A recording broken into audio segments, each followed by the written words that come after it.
Hello guys, it's Jared here, and I'm going to review the movie today called Rat Race. So yes, this is directed by Jerry Zucker, who's a great director. It says the co-creator of Airplane and Naked Gun, which of course those are great films. I love them, and this has got a great cast in it as well. It's got, Rowan Atkinson, who I love. He's one of my favourite actors. I love him in, Blackadder and Mr. Bean and Johnny English and stuff. And it's got John Cleese, of course I love in Monty Python, Fawlty Towers, and even as King Harold in the Shrek movies. You've got Seth Green, who is Scott Evil in the Austin Powers movies, and he's funny.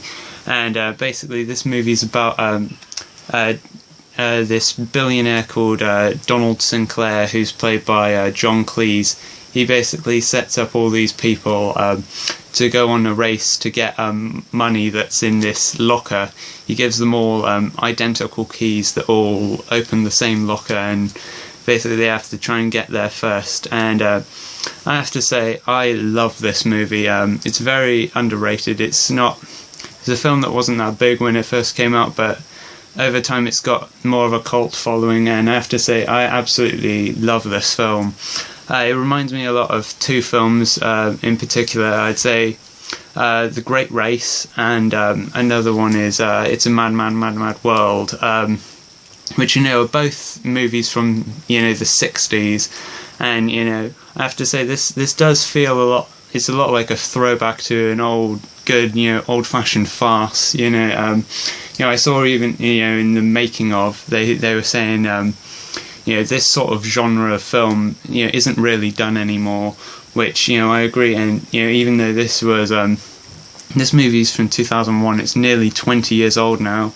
And even back then, this sort of style of comedy wasn't really done anymore, and it's a great ensemble cast, and I just love all the characters, and they're just so hilarious. I mean, and you have John Lovitz, who is going on the road trip with his family, and there's this hilarious scene where their daughter wants to stop off at a Barbie museum, and they go there, but it's actually it's not about the doll Barbie. It's a museum dedicated to the Nazi called Klaus Barbie, and it's just a hilarious scene because it's just really awkward in the museum.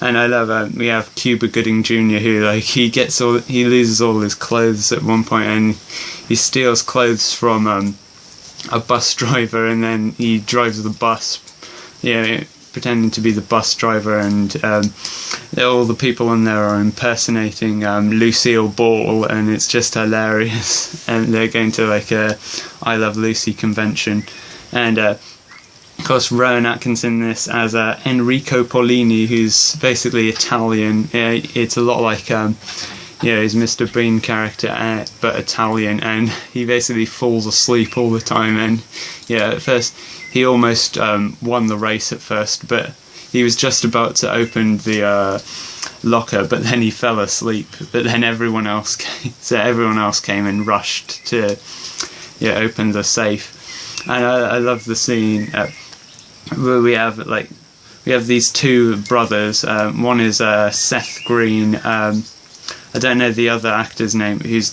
his brother in this. But his brother has piercings everywhere, and he has his tongue pierced, so you can never understand what he's saying. And there's this hilarious scene where he's flirting with this girl in the car next to them, where they're showing off where they have piercings everywhere, and it's just a hilarious scene. And I love the scene. To do with the cow being tied to the hot air balloon, and it's just flying around. This movie is just absolutely brilliant. It was so underrated when it came out, and even now it's not an extremely famous movie, but honestly, you need to check this out. This movie is amazing. I love this movie so much. I will say it does take a while to get going. The first few scenes, before the race actually starts, I didn't think, were too funny. Like the scene with Breckenmeyer, who was staying in the hotel, and yeah, they can see that he's been watching a pornographic film, and he's trying to deny that he watched the pornographic film. I didn't find that very funny, but you know, when you get to the actual race itself, it's just hilarious, like slapstick comedy, and you know, even 2001, this sort of comedy is very much a throwback to, you know, a good old-fashioned farce, you know, like The Great Race or It's a Mad World. So yeah, this film, highly recommended. I love this movie, and yeah, thanks for watching, and bye.